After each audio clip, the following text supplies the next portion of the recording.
pessoal, então nessa sequência da nossa aula de movimento de queda livre, nós faremos mais 3 exemplos a respeito do MQL para que vocês tenham uma ideia melhor de como funcionam as questões a respeito deste conteúdo. Então vamos para o nosso primeiro exemplo. Um corpo é lançado do solo verticalmente para cima no vácuo com uma velocidade inicial de 50 metros por segundo, num local onde a gravidade é 10 metros por segundo ao quadrado. Em que instante da descida o corpo passa por um ponto da trajetória situado a 45 metros do solo? Bom, então nessa questão o que nós temos? Nós temos um objeto que é lançado novamente, então, do solo, posição inicial 0, com uma velocidade inicial de 50 metros por segundo. Ele é lançado do solo verticalmente para cima. Então, a gravidade que nós recebemos, nós vamos trabalhar com ela negativa. Por quê? Porque o movimento é contra a gravidade. Lançamento para cima e a gravidade puxa para baixo. Sabendo disso, eu tenho que lembrar que todo objeto que é lançado para cima sobe até chegar na altura máxima, ele para e depois o objeto desce. Essa é a nossa ideia. O que a questão pergunta? A questão pergunta o instante da descida no qual o objeto passa pela posição 45. Eu quero que ele passe pela posição 45. E a pergunta é quando ele vai passar pelo 45. Bom, como eu tenho as duas posições, a inicial e a final, eu vou calcular então a posição, o tempo, para passar pela posição 45, utilizando a equação da posição. Isso é o que eu tenho. Ele começa no chão e eu quero que ele passe pelo 45. A velocidade de partida é 50 e o tempo para passar pelo 45 é a pergunta. É para cima. Lembrem-se, gravidade 10. 10 dividido por 2, eu já vou colocar simplificada. Essa é a minha equação. Tá, e agora, para resolver isso, eu vou passar todos os termos para o mesmo lado e vou isolar. Vou ficar com 5t ao quadrado menos 50t. Então, este trocou de sinal, este trocou, e este ficou do lado que estava, então ele fica com o seu valor. E agora? Bom, isso é uma equação de segundo grau completa, onde eu tenho o A, o B e o C, mas eu não vou resolver utilizando Bhaskara. Por quê? Porque como todos os termos são divisíveis por 5, eu vou dividir toda a equação por 5, t ao quadrado, menos 10t, mais 45 dividido por 5, mais 9, igual a 0. Tendo isso, eu posso resolver por soma e produto, que fica mais rápido o meu trabalho. O que eu preciso? Eu preciso de 2 números que multiplicados deem 9 e 2 números que somados deem o oposto deste. Então, somados, eles precisam dar 10. Quais são os 2 números? 1 e 9. Ele passa pela posição 45 2 vezes. 1 vezes 9 dá 9 e 1 mais 9 dá o 10 que eu tenho ali. Então, os 2 números, as raízes da minha equação, são 1 e o 9. Tá, mas os 2 estão valendo? Cuide, a pergunta era: determine o instante da descida na qual o objeto passa pela posição 45 metros. Então, quando eu atirei o objeto para cima, ele vai passar pelo 45 metros na subida, vai até a altura máxima, para, e na volta ele passa de novo pelo 45. Eu não quero os 2 tempos, eu quero só o tempo da descida. Qual dos 2 é o da subida e qual é o da descida? Sempre o tempo menor é o da subida e o tempo maior é o da descida. Então, a resposta certa era 9 segundos. Aos 9 segundos, ele passa pela posição 45 metros durante a descida do objeto, certo? Então, esse era o nosso primeiro exemplo. Vamos então para o nosso exemplo 2. Abandona-se um corpo do alto de uma montanha de 180 metros de altura, desprezando a resistência do ar e adotando gravidade 10 metros por segundo ao quadrado. Determine A. O tempo gasto pelo corpo para atingir o solo. B. A velocidade do corpo ao atingir o solo. No nosso exemplo, então, de número 2, o que nós temos? Nós temos um objeto que é abandonado de uma altura de 180 metros. Abandonado, nós vamos usar, então, velocidade inicial 0. Eu não atirei o objeto. Eu cheguei na beira do prédio, por exemplo, ou do penhasco, e soltei um objeto, como uma pedra, por exemplo, tá? E a letra A do nosso exemplo nos pergunta o tempo que o objeto leva para atingir o solo. Então, saindo da altura dos 180 metros, para chegar ao solo, que é a nossa posição final 0, partindo desta posição, quanto tempo ele leva para atingir o solo? Lembrando que sempre que não tiver a gravidade, nós podemos usar a gravidade 10. Então, gravidade, neste caso, nós vamos usar mais 10.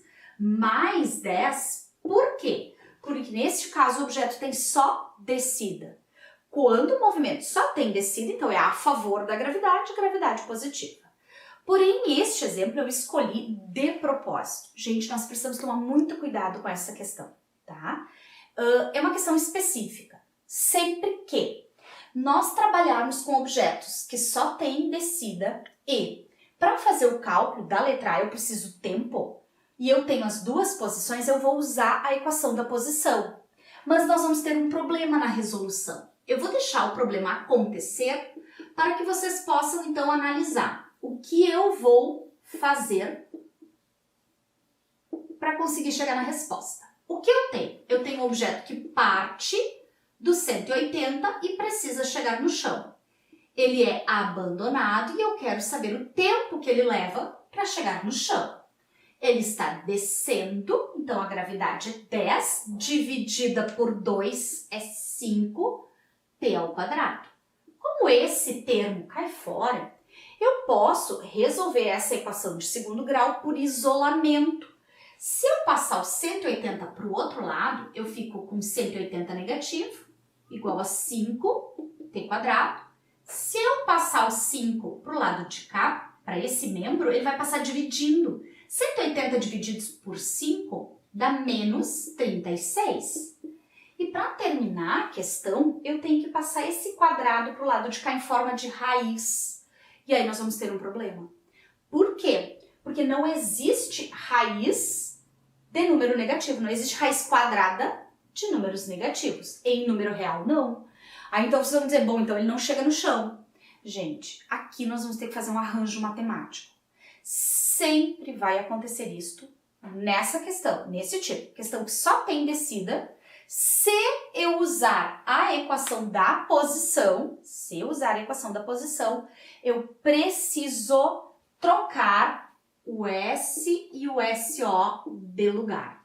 Se eu trocar os dois de lugar, então este 180 ele já vem para cá e aqui eu fico só com o 0. Tá, mas e por que eu fiz isso? Eu fiz isso só para tirar aquele negativo. Aí vocês vão dizer, tá, mas então tem fórmulas que não precisa fazer isso. Ah, tem fórmulas que não precisa fazer isso, mas aí tu vai ter que decorar outra forma. Então, eu opto por explicar assim para os meus alunos, para eles não precisarem decorar outras fórmulas e eles só têm um caso particular para cuidar. Qual é o caso particular que eu preciso cuidar? No MQL, quando for uma questão que só tem descida e eu preciso usar a fórmula, a equação da posição, eu preciso trocar os dois termos de lugar só para não dar esse negativo aqui, do tempo, tá? E isso vai acontecer sempre, sempre vai dar o tempo com problema caso vocês não troquem os dois termos de lugar. Feito isso, agora a questão é normal. Se eu tirar a raiz do 36, raiz quadrada de 36 é 6 segundos. O que significa que o objeto leva 6 segundos para atingir o solo. Levando 6 segundos para atingir o solo, a letra B pergunta a velocidade do objeto ao atingir o solo. Então, velocidade ao atingir o solo é a velocidade final. Velocidade final eu quero. A velocidade inicial era 0, ele foi abandonado. A gravidade é mais 10 e o tempo de queda é 6. Velocidade final, 60 metros por segundo.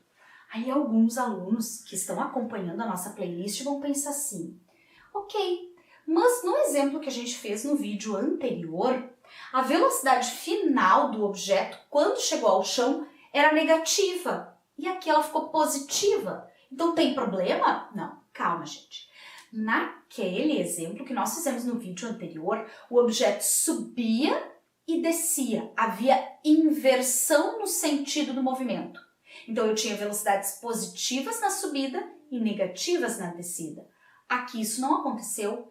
Eu tenho um movimento todo no mesmo sentido. Então aqui não tem troca de sinal. É só descida. Então todas as velocidades da descida são positivas. Por isso deu 60 metros por segundo e não deu negativo. É assim mesmo, tá tudo certo. Ok, pessoal? Então cuidem desse exemplo, certo? Vamos para o nosso último exemplo, então. Exemplo de número 3. Um corpo em queda livre sujeita-se à aceleração gravitacional, g igual a 10 metros por segundo ao quadrado. Ele passa por um ponto A com velocidade de 10 metros por segundo e por um ponto B com velocidade de 50 metros por segundo. A distância entre os pontos A e B é, e no nosso último exemplo, então, o que nós temos? Nós temos um objeto que é abandonado e eu sei que ele passa pelo ponto A com a velocidade de 10 metros por segundo, segue a sua descida e passa pelo ponto B com a velocidade de 50 metros por segundo. Sabendo que a gravidade é 10, positiva, porque o objeto está descendo, a pergunta é: qual é a distância percorrida entre os pontos A e B? Eu quero saber quantos metros existem aqui. Bom, sabendo disso, eu vou dizer que este é o valor da velocidade inicial, eu sei só entre o ponto A e o ponto B, então essa seria a velocidade final. Na nossa questão, eu começo a analisar no ponto A e termino no ponto B.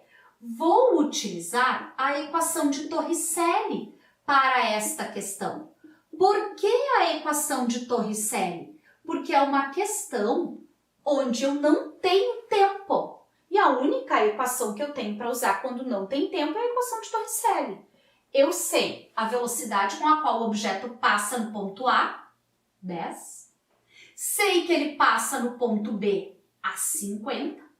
É descendo, então a gravidade é a favor do movimento, 2 vezes 10 vezes a distância percorrida entre os dois pontos. Em linha reta, a distância percorrida é o deslocamento. Então, 50 ao quadrado, 2.500. 10 ao quadrado, 100. Mais 2 vezes 10 é 20, ΔS. Se eu passar o 100 para o outro lado, ele fica negativo. 2.500 tira 100, sobra 2.400. E agora? Agora eu vou ter que passar o 20 dividindo. 2.400 dividido por 20 vai dar a distância percorrida entre os pontos A e B. Distância entre os pontos A e B, 120 metros. Essa era a nossa resposta. Então, nosso último exemplo já resolvido. Vocês podem retomar as questões, tentarem fazer para ver se vocês conseguiram entender o que aconteceu. Eu espero que vocês tenham acompanhado a nossa aula, que vocês tenham gostado das nossas questões. E, se possível, então, assistam às nossas aulas, continuem acompanhando o nosso canal. Eu vou colocar outros vídeos seguindo a sequência do nosso conteúdo. E não esqueçam de se inscrever no canal e dar um like caso vocês tenham gostado da nossa aula. Até a próxima!